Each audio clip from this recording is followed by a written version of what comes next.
High friends, আমি Shovan. Welcome to my YouTube channel. তো এখন আমি বাগি ফোরের টিজার রিয়াকশন দেবো, যেটা আজকের ডেটেই মানে 11 আগস্ট 2025-এ চলে এসেছে। তা টিজারের ডিউরেশনের কথা যদি বলি, 1 মিনিট 50 সেকেন্ড এই মুভিটার টিজারের ডিউরেশন। এবং এখানে যেরকম ভায়োলেন্ট দেখানো হয়েছে সেটা দেখে কিন্তু অনেকটা অ্যানিমেলের কথা আমাকে মনে পড়াচ্ছে। এবং শুধু তাই নয়, অ্যানিমেলের যে সিকোয়েন্স, সেই সিকোয়েন্স থেকে নিয়ে মানে ইন্সপায়ার্ড বাই অ্যানিমেল, সেটা কিন্তু এই মুভিটা দেখেই বোঝা যাচ্ছে। এবং শুরুটা কিন্তু খুব সুন্দরভাবে হয়েছিল, যে সঞ্জয় দত্ত, দুর্দান্তভাবে সঞ্জয় দত্তকে এখানে দেখানো হয়েছে। এছাড়াও টাইগার শ্রফকেও কিন্তু খুব সুন্দর, শুরুটা কিন্তু খুব সুন্দর হয়েছিল। এছাড়াও সোনাম বাজওয়া রয়েছে এবং ইন্ট্রোডিউসিং হচ্ছে হরনাজ সাধু।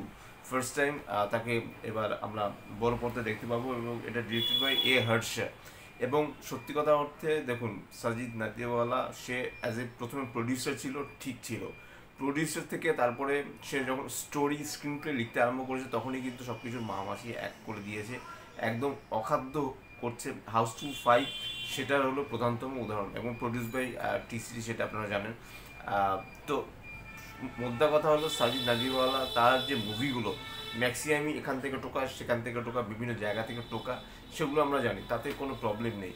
কিন্তু যখনই সে স্ক্রিন প্লেতে হাত দিয়েছে, তখন থেকে কিন্তু পুরো পিন্ডি চটকানো আরম্ভ করে দিয়েছে। এখানে কিন্তু সেই জিনিসটা হয়েছে, যেভাবে কোপাকুপি চলছে, যেভাবে মানে এখানে ভায়োলেন্টকে যেভাবে দেখানো হয়েছে, সেটা সার্টিফাইড তো পেয়েছে, সেটা ঠিক আছে। কিন্তু তারপর আমি বলবো যে টিজারটা দেখে একদমই মন ভরেনি। এবং টাইগার শ্রফের কামব্যাক কিন্তু কোনো মতেই হবে না, বাগি 4 দ্বারা হবে না। বাগি 1, 2, 3 এগুলো যে বিভিন্ন সিনেমার রিমেক, সেগুলো আমরা সবাই জানি। এখন দেখুন, মানুষ প্রচুর প্রচুর সিনেমা দেখে, কাজেই তারা জানে যে রিমেক, হ্যাঁ এটা ঠিক, বাগি 1 বা বাগি 2 এর যে অ্যাকশন সিকোয়েন্সগুলো, সেগুলো কিন্তু মারাত্মক ছিল, এবং টাইগার শ্রফ যথেষ্ট ভালো অ্যাকশন করে। বাগি 3 আমার অতটা ভালো লাগেনি। রিতেশ দেশমুখ ছিল, বড্ড বোকা বোকা ছিল সেই জায়গাটা। রিতেশ দেশমুখ প্রায় কিছুই করতে পারে না, তাকে বাঁচানো সেই জিনিসটা রয়েছে। বাগি ফ্র্যাঞ্চাইজিটাই আমার কখনোই খুব একটা মানে ভালো লাগে না। হ্যাঁ, যেমন শ্রদ্ধা কাপুর যখন ছিল, শ্রদ্ধা কাপুরের সাথে টাইগার শ্রফের যে কেমিস্ট্রিটা, সেটা কিছুটা হলো জমেছিল। এছাড়া আর কিছুই ভালো লাগেনি। গানগুলো মোটামুটি টুকটাক ছিল, অ্যাকশন সিকোয়েন্সেসগুলো তাও মোটামুটি ভালো করার চেষ্টা করেছে। কিন্তু এখানে বাগি 4-এর যে অ্যাকশন, যেরকম ভায়োলেন্ট এখানে দেখানো হয়েছে, যেরকম কোপাকুপি দেখানো হয়েছে, মানে এরকম টিজার আমি বাপের বয়সে দেখিনি। আর এত বাজে টিজার, এবং টিজারের ডিউরেশন 1 মিনিট 50 সেকেন্ড। ট্রেলারটা তো প্রায় 3-4 মিনিট 5 মিনিট ধরেও হয়তো বা ট্রেলার ডিউরেশন হতে পারে। তো এই মুভিটা 5 সেপ্টেম্বর 2025-এ রিলিজ হচ্ছে।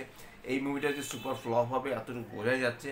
এবং কি যে মানে বালের টিজার বানিয়েছে, আমি মানে রীতিমতো হতাশ। এবং টাইগার শ্রফের মানে একটা অ্যাকশন রয়েছে পুরোপুরিভাবে অ্যানিমেল থেকে ঝাপা, যেখানে সাইরেন বাজবে, একটা কুঠার বার করবে রণবীর কাপুর, এবং মাস্ক পরা বেশ কিছু লোকজন আসবে। এখানে আবার যে লোকগুলো আসে, সেই লোকগুলোর মাস্কগুলো অনেকটা জালি জালি টাইপের, মানে সস্তায় কাজ সারতে চেয়েছে, সেটা বোঝাই যাচ্ছে। এবং সঞ্জয় দত্তের একটা অ্যাকশন রয়েছে, সে হাতগুলো মানে কেটে কেটে, একটা হাত কেটে আগুন ধরিয়ে সেখানে সে মানে সিগারেট ধরায়, সেই জায়গাগুলো মানে সঞ্জয় দত্তকে তাও যা লাগছে, টাইগার শ্রফকে সেভাবে অ্যাকশন সিকোয়েন্সকে মানে একদমই জমাতে পারছে না। আহ, এখানে সোনাম বাজওয়া, তাকে দিয়েও অ্যাকশন করানো হয়েছে। তার আর এখানে ইন্ট্রোডিউস যে করানো হয়েছে হরনাজ সাধু, তাকে দিয়েও অ্যাকশন করানো হয়েছে। প্রত্যেকেই দিয়ে অ্যাকশন করানো হয়েছে। একটা অ্যাকশন তো রয়েছে যে একটা লোকে পুরো পাছায় পুরো এরকম কুপিয়ে দিয়ে এরকম উল্টো করে ফেলে দেবে। সেই সিনটা দেখে তো রীতিমতো আমার হাসি পেয়েছে। মানে এখানে এখানে অ্যাকশন মুভি দেখছি না আমি কমেডি মুভি দেখছি, সেটা আমি ঠিকঠাক মতো বুঝে উঠতে পারছি না।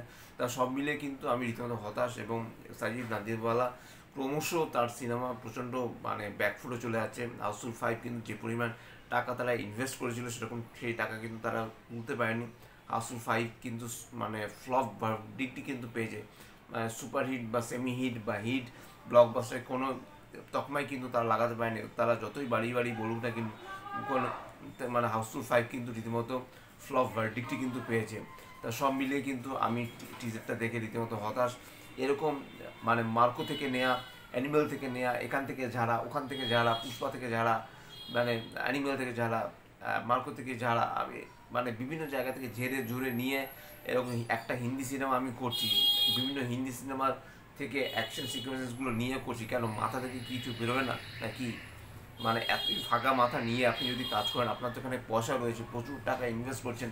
তা এখানে আমরা অনেক সময় বলে থাকি যে বাংলাদেশের যে যারা ডিরেক্টর, তারা এখান থেকে ওখান থেকে যাচ্ছে, তাদের তো পয়সা নেই, কিন্তু তারপরে তারা মস্তিষ্ক প্রসূত, তারা এমন কিছু কাজ করার চেষ্টা করছে। সাকিব খানের সিনেমাগুলো অনেক মুভির কিন্তু ইন্সপায়ার, তারপরেও কিন্তু সেই সিনেমাগুলো কিন্তু যথেষ্ট ভালো মানের হয় এবং যেগুলো কিন্তু ব্লকবাস্টার হয়। এছাড়াও কিন্তু অন্য অন্য হিন্দি সিনেমার কথাও যদি আমি এখন বলে থাকি, হিন্দি সিনেমার কথা বলে ভুল বলা হবে।